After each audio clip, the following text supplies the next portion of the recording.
Pokemon Emerald, the ninth installment of the Pokemon franchise main game. Regarded as one of the best Pokemon game ever made, or not, I don't know, I've never met anyone to validate it. I myself have played Pokemon Emerald many a time, from a normal playthrough to the Nuzlocke challenge, a randomizer version of the game, or even a shiny hunt, which I give up really early, but we don't talk about that. But today I put myself into one of the most ridiculous playthrough of the game, Pokemon Emerald Nuzlocke Randomizer, but every of my decision is decided by an AI and a wheel.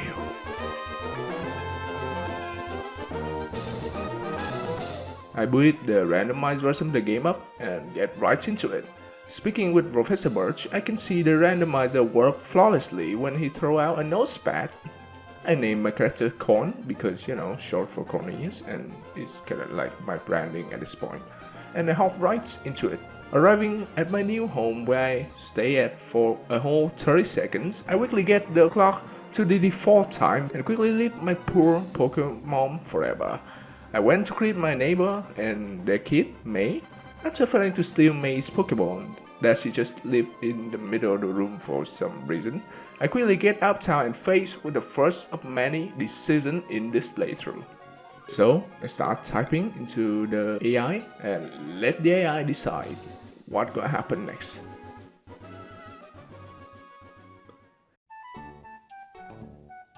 The story begins in Little Root Town, a small town in the Hoenn region. Corn, an aspiring young man, is on his way to become the best Pokemon trainer of the region. Stepping into the wild for the first time, he encountered his very first challenge, to save Dr. Birch. I put Doctor in the script. Corn needs to choose one with 3 Pokemon the Professor dropped back: Ariados, Illumise, or Suckles. Corn decided to choose. Let's see what our starter Pokemon gonna be. The light blue Pokemon Ariados. However, Ariados is not light blue, not even the shiny version of them. So I guess we'll have to stick with the red version of Ariados. With the help of my new friend Ariados, I quickly dispatched the wild Zigzagoon that the professor probably could have run back into town. That's like 10 steps away to get help instead of just running circles. But nevertheless, with my new Pokemon whom I appropriately named Spidey, my adventure truly begins.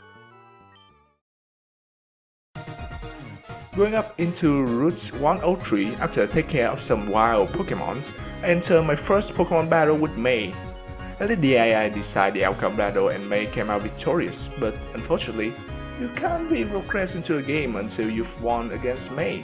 So I deliberately lose to May once and then proceed to beat her Illumise so bad I might get arrested for animal abuse.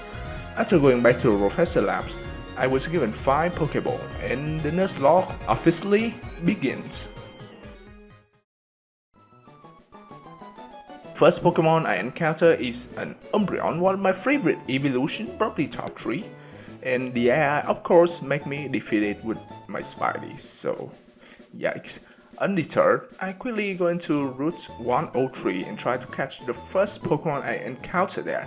It was Mirgo. So it's time for the AI to decide once again the fate of the Pokemon. This time, however, I wrote down specifically 3 options for the AI to choose, either to catch it, to defeat it, or run away. Of course, the bloodthirsty AI decided to opt Mirgo as well. At my third Pokemon encounter, I realized the problem. The AI is stuck in a never-ending loop of massacre.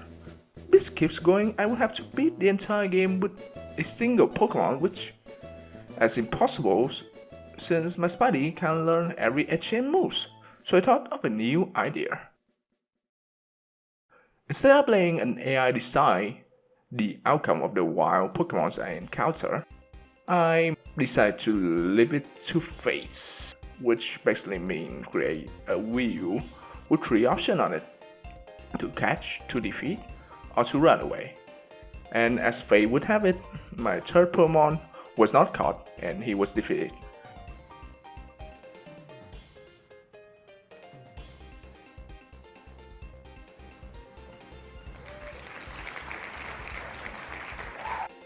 Defeating some trainers along the way, I made it into Petersburg City. After meeting my dad in the gym, he forced me to accompany this green-haired loser trying to catch his first Pokemon. With that out of the way, I continue on my journey, heading into Route 104, where I encounter a white gloom. And once again, the wheel is spun, and once again, it stopped at defeat. Moving swiftly along into the Petersburg woods north of Route 104, determined to get my first catch, I encountered something incredible, a wild Gengar, one of the coolest, most powerful ghost-type Pokemon, and with one single wheel spin, Gengar's become the second Pokemon in my party. Yes!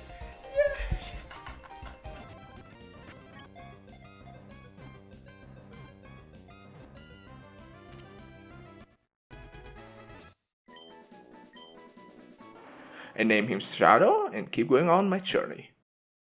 Arriving at Rustboro, eager to prove myself, I went straight into the gym and challenged Roxanne for my first gym badge. The first Pokemon she sent out was Machoke, which was an easy battle since my cell is kinda immune to fire type moves, and apparently her Machoke only know how to drink milk. It's like that's the only move the Machoke have for some reason. After a longer than necessary battle, Machoke finally goes down, and my great challenge yet appears. An Onyx was sent out, a big, bad, sturdy rock snake. I tried spamming attack at the Onyx, but it just won't goes down with all the potion berry used on him. And just like that, Roxanne Onyx takes down both of my Pokemon, and the Nuzlocke challenge unfortunately was over.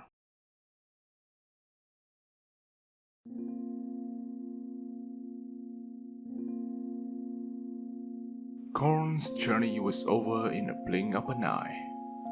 Filled with sorrow and regrets, Corn retired as a Pokemon trainer, never to be seen again. Until he decided to become a writer and continue his Pokemon journey with a pen and paper.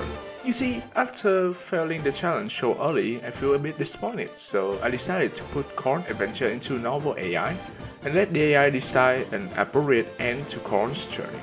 Here's how the story goes. Corn catches his second Pokemon Gengar, naming it Shadow, and on his way to become the champion of Hoenn. However, before he can do that, he has another battle with May, and this time he lost.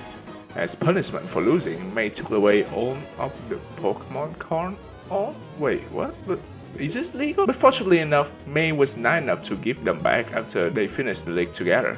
It isn't long until Corn met up with Ash Ketchum, who was also traveling around trying to catch them all. So in order to compete at the World Tournament, they both decide to enter the same contest.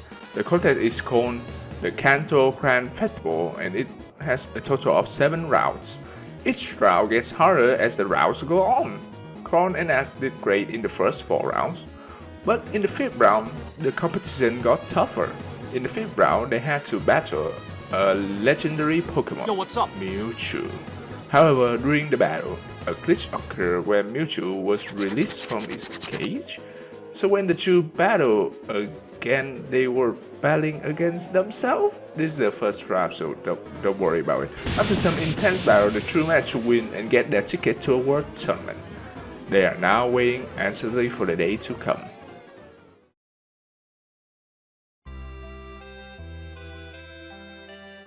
Sparkles, an aspiring young girl and trainer, is on her way to becoming the best Pokemon trainer in the world. She has already battled with Professor Oak and won. She then caught a white Pikachu, which turns out to be a shiny? But if it really is a shiny, then it could only be male or female, not both. Okay, this is getting way too confusing. Tune in next time on Pokemon Bizarre Adventure. Sparkles got captured by Giovanni and have to catch some Pokemon to impress him. And turned out May was also a new recruit in the rock. Like, what the f. Thank you for watching. If you made this far, please consider leaving a like and subscribing to my channel. Until next time.